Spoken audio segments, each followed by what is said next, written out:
Nagkahanda na po ang Pangasinan sa muling pananalasa ng habagat. Pero hanggang ngayon, lubog pa rin sa baha ang ilang lugar doon. At live mula sa Pangasinan, nasa frontline ng balitang yan, si Ian Suyo.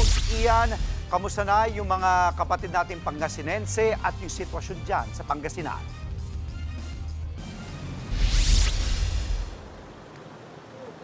Alam mo, magdamag nga yung naging pag-ulan dito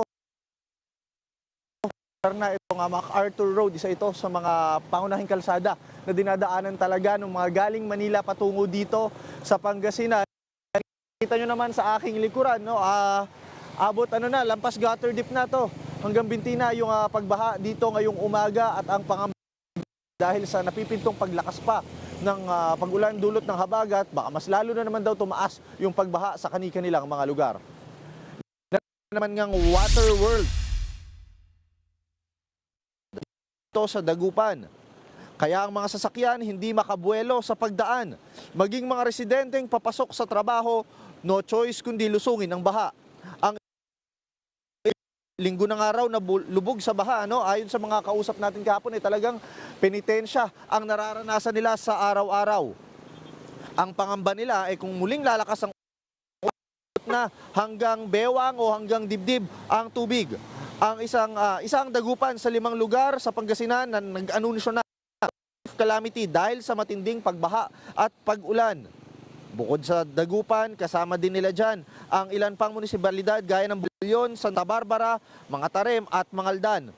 Kaya naman ang pamahalaang panlalawigan, puspusan ng paghahanda para sa mga susunod na araw. Sa katunayan nga, naka-blue alert ang provincial government para sa posibleng sakuna. Ibig sabihin po niyan, nakaredy na ang nasa 60% ng mga tauhan ng disaster response team. Nakahanda rin ang water and land assets gaya ng rubber boats at amphibian boats para sa sino mang hihingin ang saklolo at kailangang i-rescue.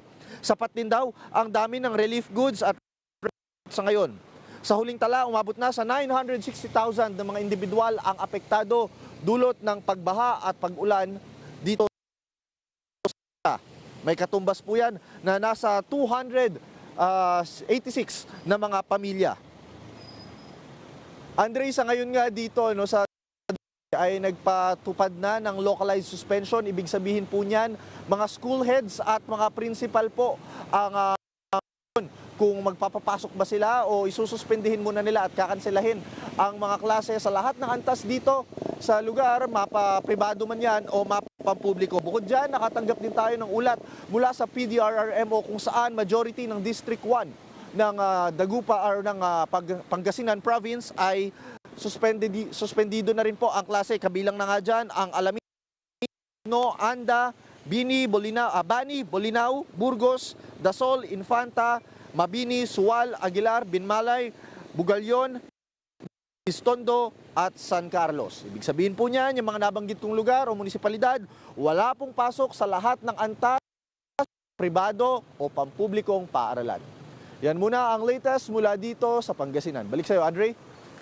Maraming salamat sa update mo dyan. Ingat ka at sa mga kapatid natin dyan sa Pangasinan. Live, Ian Suyo. Mga kapatid, Andre Felix po, manatiling may alam pagdating sa mga mahalagang balita sa loob at labas ng bansa. Mag-follow at mag-subscribe na po sa social media pages ng News 5.